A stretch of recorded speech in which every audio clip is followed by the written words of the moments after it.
NANI?! Dynamite! Once again, I'm not saying that it doesn't happen to white kids, but what I'm saying is that it happens disproportionately to our kids. And it's because no. But let me give you some nuance to this. This is so. Hero and I have a conversation all the time, and it's really one way. It's me telling Hero that a big problem that black people have in this country is we do not control the images and the portrayals of us that go up on the media, whether it's Renaissance media or it's modern media. They put these images up. Why? To condition you to think that it's okay. To condition other people who are not us to think that's an acceptable way to behave with people who look like us. That is the bigger issue. To me, it is these people who perform in this act are complete idiots and should not be allowed to have children, nor should they be able to work at a school of any kind ever again. This is just stupidity. Well, but this is also about conditioning people slowly over time to think this is an acceptable way to be with people who look like this. Well, then let's okay. You know what? And if that's the route you want to take, I'll just provide proof. You are now looking at the mother of counties, and the mother of counties gets her name for a specific reason. In 2016, she, using the powers of her judgmentship without any laws on the book, arrested 11 children who were unidentifiable in a video, not for doing any crimes, not for stealing, not for fighting, not for anything. These children were simply arrested for not interfering in a fight that was taking place that they were videotaping. All 11 of the children were detained and arrested and taken to a 64-bed detention center in Tennessee. And the mother of all counties, her name is Donna Scott Davenport, is the literal embodiment of systemic racism within our justice system and our policing. This is from top to bottom. And most people like Eric, who will tell me that it doesn't exist, will then have to then use graphs and charts and stuff like that. And if you wanted the stats for this, here it is. The mother of all counties chart, she is at a 48% arrest rate for children. And you never guess the percentage of these children that are black. Over 70%. That is systemic racism. That is unchecked power. That's racism from one person. That's racism from a whole entire... Alleged. That is a police, because the judge didn't arrest her, so that's a police department that's corroborating it. That's a county that's corroborating it. That's the ethics and children's corroborating it. That's the school system corroborating it, because the school had no reason to disclose any of the information about any of these kids since the police department themselves couldn't prove it. And that's all I'm saying is it isn't up for debate. Systemic racism is here. It's well and alive. And if you don't recognize it, it's because you're blind. You refuse to see it. And that is not something I'm willing to debate with somebody, because we have proof of it already. So again, you no one can question you because you believe it. No, because it's true. It's here. No, it's what you believe. There are over 20 counties here. There are over 20 counties here, and there's one county that ranks well over. This is, to your point, this is appearing to be racism completely. If what you're saying is legitimate, what I'm saying is here. No, I'm gonna go read it. I have no problem agreeing with you. You know I will. If I go read it and if it looks like a duck, I'll call it a duck. But for me right now, I can't say that. I can't say that. Are there racist people in this country? Yes. What percentage of white people do you think are racist? All of them. So I'm not. If I start going down the gamut of questions, we're going. What do you? What color is your boss? My boss? My boss is white. Why do you report to them if they're racist? Why do I report to them? Why do I report to them? Because they're racist? Because if you want to phrase the question, do I believe that all white people are racist? Of course not. But do I believe that all white people have inherent biases that they feed into? No, hold on. That's not what you said. I asked you, I said, what percentage of white people are racist? You said all of them. Because that's literally what you said. And if you're, and like I said, and if you let me phrase the question, do I believe all white people? You're trying to rephrase my question. I asked a direct question. Okay, then if you want me to, I'll phrase. Okay, I'll phrase my answer. Yes, but if I'm phrasing my answer, the reason why I believe that they all are racist, not like they're the Trump rally racist, but they have inherent biases that systemic systems allow them to have without some of them not even knowing, subconsciously or consciously. So yeah, I can say that. But once again, those aren't my words. That is somebody who's told me based on the system that I've seen work together. And we could go deep dive for this, right? We can look deeper into this because this study was done by a lovely professor. And we can look into this professor right here. We have a whole video dedicated to it. Because once again, it's not me saying this. It's already been proven. Hold on. And what color is this woman? So wait, why does the color of this person telling you the story matter? Because you said all white people are racist. Uh-huh. So if she has an inherent bias that comes from systemic oppression of non-white people, and she's putting together a story or a research about black people, then even though she presents it in a favorable way, it must come from a racist place, correct? All right, but does this story matter? Does it come from, if she's white and you say all white people are racist, then what she's doing is racist. But guess what? She ain't white, so I don't have to answer this hypothetical. She's not. Okay. I asked you who did the study. You said she was white. No, I said, no, you saw, I said it was a study done, and we're going to listen to it, but I'm assuming you saw the picture of her and thought she was a white woman. But hey, once again, I'm just basing this off of the stats that I know and the things that I know. That's it. So be looking for the Instagram rebuttal because I'm going to debunk this. You're going to debunk systemic racism? Oh, it'd be super easy. Oh, okay.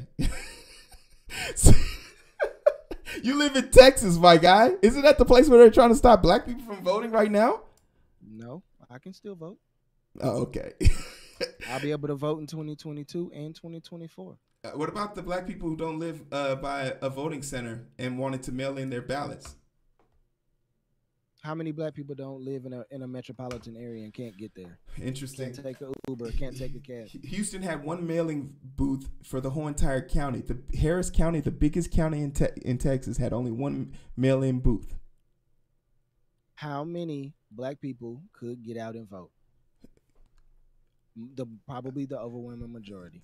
All right. Well, let's hear this story about systemic racism from the perspective of Hero. But we begin this hour with an alarming new report based on a joint investigation by ProPublica and Nashville Public Radio. A decades-long system and practice of arresting and jailing mostly black children in Rutherford, Tennessee. At the head, the mother of the county, as juvenile court judge Donna Scott Davenport sometimes called herself. That's according to this report. Now, the judge calling her work, quote, God's mission, while performing so-called God's mission as the head of the county's juvenile justice system, allegedly directing police to arrest children at an alarming rate. It was literally a school-to-jail pipeline, according to this article. Among cases referred to the juvenile court, the statewide average for how often children are locked up was just 5%, but in Rutherford County, it was 48%. Joining me now, the co-author of this report, this alarming report, Maribah Knight of Nashville Public Radio. Maribah, welcome to BNC Live. First, it's a pleasure to have you. More importantly, thank you for exposing this. Walk us through how this story came about. Yeah, well, first of all, thank you for having me. So the incident you're talking about was a mass arrest in 2016 of 11 children that were taken in, all for watching a fight. The charge was criminal responsibility, which turned out to not even be a real charge, and we get more into those details in the story. But a number of children were swept up in this, and it was really the tip of the iceberg. It revealed something really troubling, a pattern in practice in this county that involved this judge and her appointed jailer that were sucking in huge numbers of children to the juvenile court and the juvenile detention center. Well, let's talk about this pattern of practice. Were you surprised by what you uncovered? Yes and no. I had been following the story for a few years. I had heard from lawyers that talked about the high numbers of children that were being detained and sucked into the system. But what really did surprise me was just how much oversight was lacking in this case. So I knew about what was happening in Rutherford County. I knew that this judge had directed law enforcement to, when children were arrested for whatever the alleged crime was, even if it was truancy, to take them to the detention center. And I knew that once they got to the detention center, there was this overly aggressive system that was taking a lot of them and saying that they were a threat and that they needed to be kept. But what did surprise me was that my co-reporter Ken Armstrong and I really found that the systems of oversight were woefully inadequate across the board. For instance, the Tennessee Department of Children's Services, they license every juvenile jail in the state. This policy for how they detained children was written into the facility's handbook. And the state checked every year and licensed this facility every year, and they never once flagged this illegal system. So that's just one thing that surprised me. In a host of many aspects of the reporting was just some things were happening that were inadequate in this one county, and then many other things that were supposed to step in to stop this also weren't happening at a state level. Mara, but speaking of that, why was there such little oversight? So, and this is a good segment. This is a great article by her. You guys should definitely check it out. She lays out in the article that I posted in the story systematically for the last 50 years how this county in Tennessee has been systemically hunting down basically black kids. They literally use the word as using the word kept as a form of how to arrest them. You're going to be kept when they arrest you. That is the term they use when they are arresting these kids. It's so blatant. It's almost unforgivable. And once again, it's from the top down. It has been allowed to happen from the state's office, legislators, to the judge, the councils, the auditors, from the Children's Protective Services. None of those things were held into place. None of those things took place. I'm just saying, what more proof do you need than this to know that systemic racism is real? I mean, does this not convince you? Nope. So what are you going to do about it? What are you going to do about it? Me? For me, I mean, nothing. It doesn't, because I know the truth. So why are you talking about it? What are you going to do? No, what are you going to do about it? What do you mean? What am I going to do about it? Do you know why these black kids are in this situation?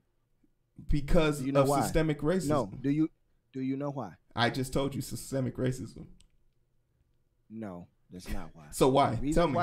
The reason why those kids are subjected to that because people like you and me are not there to protect them. That's why they're there. Me and you can't protect. You cannot protect a world full of people. We cannot. That's why we have government systems, and when those systems are systemically racist, okay, if the government is racist, what incentive does it have to not be racist? Just because there's an incentive for them to do it doesn't mean that us as a people shouldn't rise up and call it out so that we can correct the system. No, calling it out isn't correction. The only way to overthrow a system that's been in place for how long, Hero? I mean, since its inception. How long has America been America? 1776? Okay, well, we can go back to 1619 if we wanted to. We can go back to Jamestown and Plymouth Rock and all that jazz. But again, if it's been on our shores for the better part of 400 years, how do you overthrow that system? By pointing it out. No, I feel like as black people, we have regressed in this particular thing. I think the Black Panthers, I don't agree with all of their politics, but you know what they did? Those kids rarely had to deal with that because it was an armed black man walking those kids to school. Deal with making what? Sure those kids are safe. What? Deal with what? You said systemic racism isn't real, so what are they dealing with? They are making sure that the kids are safe so they don't get ragdoll and dragged off into a room or put in a 90-degree choke. That would never have happened. So you do believe there is some semblance of systemic racism in this situation? I never once said that. Those are your words. That is your inference. So what would the Black Panther be protecting people from?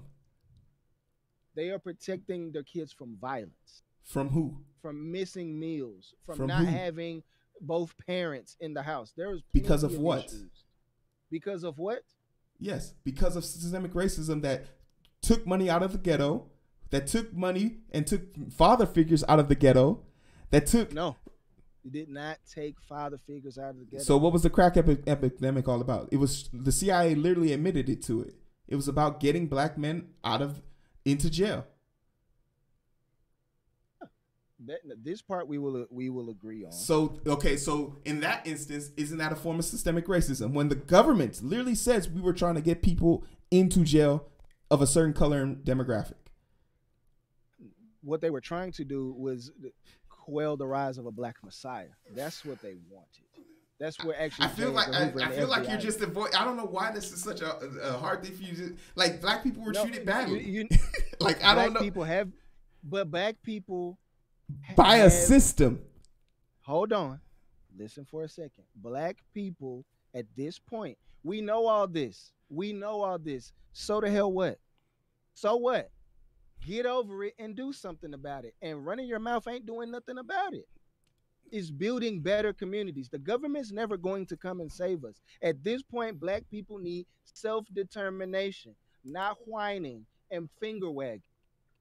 What are you going to do? You know this is the game that we have to play. The rules have been the same for hundreds of years. And what are we doing to override the rules? There's loopholes for everybody else, and everybody else seems to find them. And we keep finding ourselves in the same freaking situation, crying about the same thing 60 years later. Sounds like you're victim shaming, but ultimately, it's victim shaming when I'm saying let's take some accountability and stop pointing our finger at white people because, like you said, all of them are racist. Why are we even using a white woman for this? Because she's racist. She's racist. You said she's racist. She has systemic. She has race. And once again, if you want to phrase it that way, you can. But ultimately, no, I didn't phrase it that way. You phrased it. No, you just said it. Because I've already corrected it and said no. You actually did not. Okay, so then all white people are racist. So then let me say it again. The way you gave me the question, I answered yes or no. If you want to phrase my answer, which is how I would have phrased it, do I believe all white people are racist? Of course not. Inherently through their biases. That's not what you said, bro. You literally said. Are you gonna let me finish or because no, I'm confused. No, I'm literally confused. Okay, so then cool. You then said all right, they're all racist. All right, and even better. They're not all racist. Even better. Let me set the record straight then, and I'll still say the same thing. And it's crazy that I'm doing this. You asked me, are all white people racist? And I said yes, because that was a yes or no answer.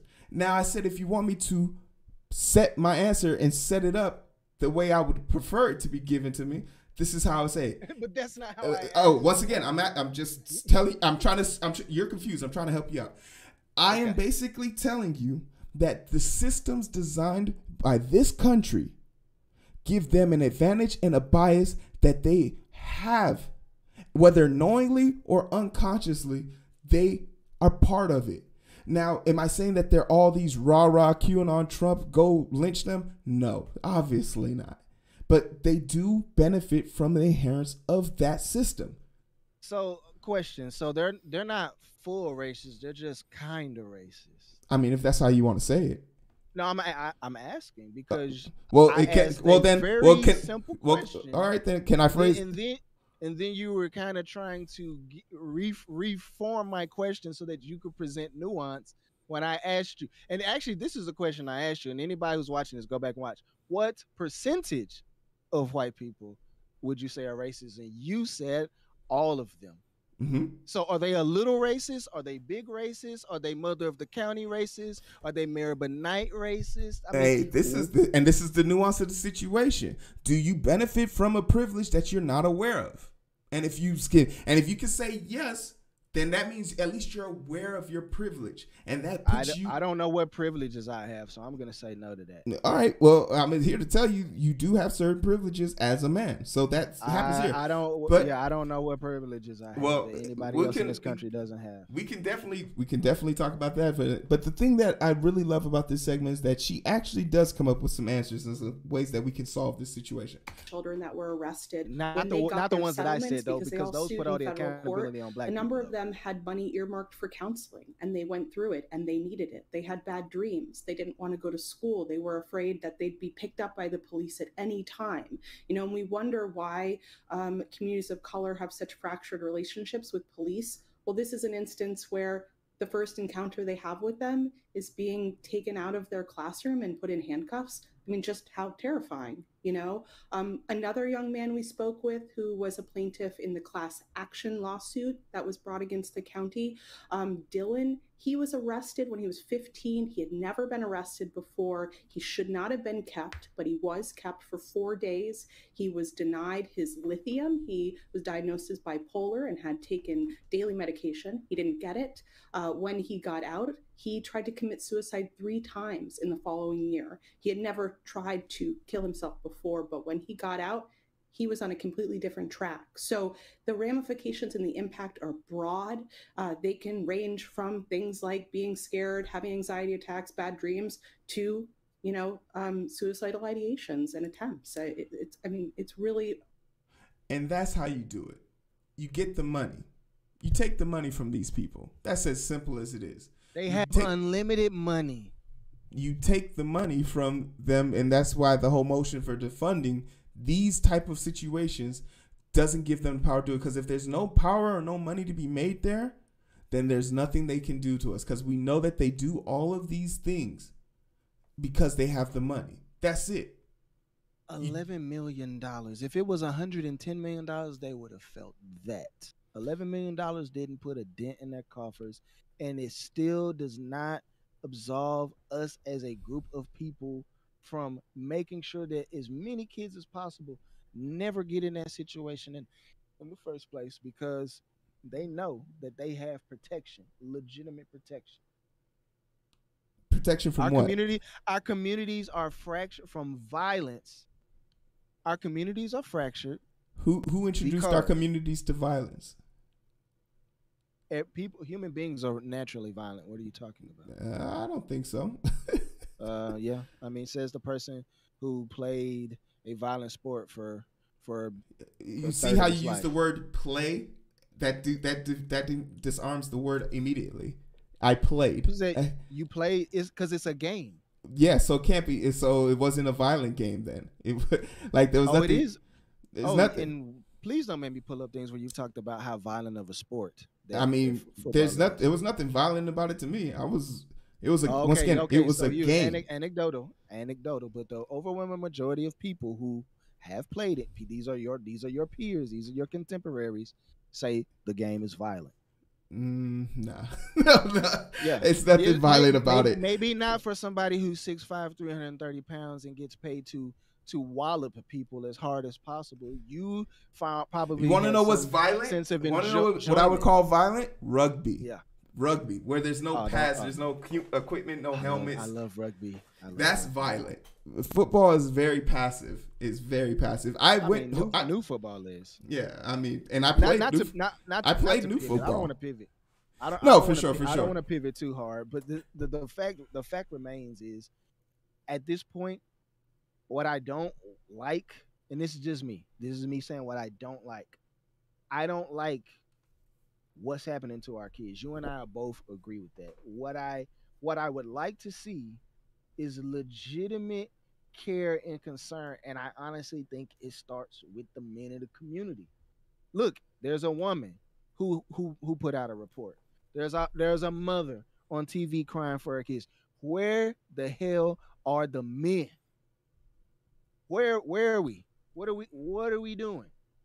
Because this we just letting, and we know what kind of people we're yoking up our kids. Ain't no freaking way that dude yokes my kid up. Ain't no freaking way that dude yokes my kid up.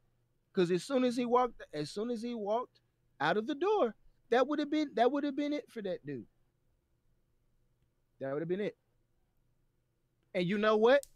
The next time a situation like that came, that person's gonna think, wait a minute, especially if it's in the same community. The reason why you can hit them in your pockets all they want to, they throw money in situations, make them go the way. When those bodies start dropping, like the kids' bodies start dropping, people start backing up. You go and research the Black Panthers. You know why the police de-escalated a lot of situations? Because it was just as many guns pointed at them as they were pointing at the crowd. And you know what they did? They went home. You know why? Because the person that they had at home was more valuable to go home to than the pain they was going to have to deal with out in them streets. Until we get to that point, none of this stuff going to change. We're going to keep putting these stories up on here. We're going to keep letting some white woman go do a research study and get paid, and then come on TV and get paid again to talk to a black lady about problems with black people that we already know about. Well, it's out of pocket. Well, based on that, your theory, if it was true, it'd be great. But the facts are the facts. Minneapolis, it is true. The Minneapolis Police Department is going to be defunded, and the crime drop-off rate has been significant, and the drop-off rate for harassment of black people in the community has dropped off since George Floyd. Hit them in the pockets, and it will happen, because the Black Panther aren't here anymore, so we can't rely on them. But what we do have is the power to vote these people out of power, and that's what this community did, this city did with George Floyd. So the world is looking at us. Minneapolis puts the police to a vote to defund them, and they won. Like other states did, like New Jersey did, like a bunch of cities outskirts of Portland, like a whole bunch of other cities have started doing in the California community, and a lot of other states on the East Coast. Take the money away, and the abuse will follow. Oh, that's definitely not true. The crime in Minneapolis is not tapering off like you said. They called 2021 summer the bloody summer. I'm just telling you literally the stats from the story. Exactly, and I literally Googled this while you said that, and that's Minneapolis crime rate. That's all I typed in a Google search, and you'll find all of this is not true. So the city, okay, I mean. And it's your story versus my story, but I mean... Okay, exactly. So that's what I'm saying. But all I'm telling you is it's happened along other cities. So how do you explain the other cities? Well, you brought up Minneapolis, so I'm addressing Minneapolis first. Okay. Minneapolis, bloody summer puts city on pace for most violent year in a generation. Bloody summer. Give me another city. Bloody and I can just summer. Google.